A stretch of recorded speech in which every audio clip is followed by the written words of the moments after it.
CPI మహాసభలను జయప్రదం చేయండి.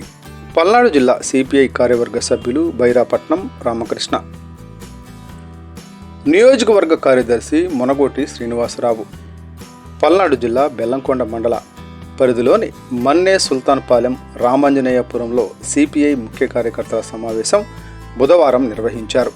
ఈ సమావేశంలో సిపిఐ కార్యవర్గ సభ్యులు బైరాపట్నం రామకృష్ణ, పెదకూరపాడు నియోజకవర్గ సిపిఐ కార్యదర్శి మునగోటి శ్రీనివాసరావు ముఖ్య అతిథులుగా హాజరై మాట్లాడుతూ, కేంద్రంలో నరేంద్ర మోడీ మూడోసారి అధికారంలోకి వచ్చి పేద, బడుగు, బలహీన వర్గాల కార్మిక, కర్షక, ఉద్యోగ వ్యతిరేక విధానాలను అవలంబిస్తున్నారని మండిపడ్డారు. దేశ సంపదను తన మిత్రులైన అంబానీ, గుజరాత్ పెట్టుబడిదారులకు దోచిపెడుతున్నారని పేర్కొన్నారు. యువతకు 2 కోట్ల ఉద్యోగాలు అవకాశాలు కల్పిస్తానని నిరుద్యోగ యువతను నరేంద్ర మోడీ చేశారని, మోసం చేశారని ఆరోపించారు.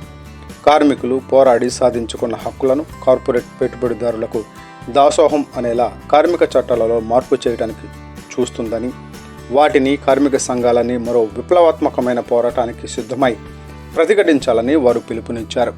రైతులకు గిట్టుబాటు ధరలు కల్పించకుండా రైతుల నడ్డి విరుస్తున్నారని ఆయన విమర్శించారు. రైతులు అప్పుల పాలై ఆత్మహత్యలకు పాల్పడుతున్నా కేంద్ర ప్రభుత్వానికి చీమ కుట్టినట్లయినా లేదని ఆయన ఆరోపించారు. సమస్యలు పరిష్కరిస్తానని హామీ ఇచ్చి క్షమాపణలు చెప్పి తీరా ఎన్నికల్లో గెలిచిన తరువాత రైతులను నట్టేట ముంచాడని ఆయన ఆగ్రహం వ్యక్తం చేశారు.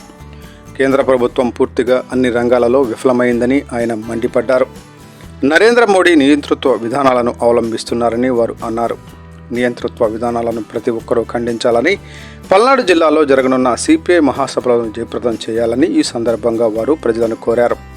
ఈ కార్యక్రమంలో బెల్లంకొండ మండల సిపిఐ కార్యదర్శి పి వెంకట్రావు, కార్యదర్శి ఎస్ కరీముల్లా, రామాంజనేయపురం శాఖ కార్యదర్శి శ్రీనివాసరావు, కుంభా వెంకట్రావు, గోపి, రాజేష్, రామకృష్ణ నాయక్ తదితరులు పాల్గొన్నారు.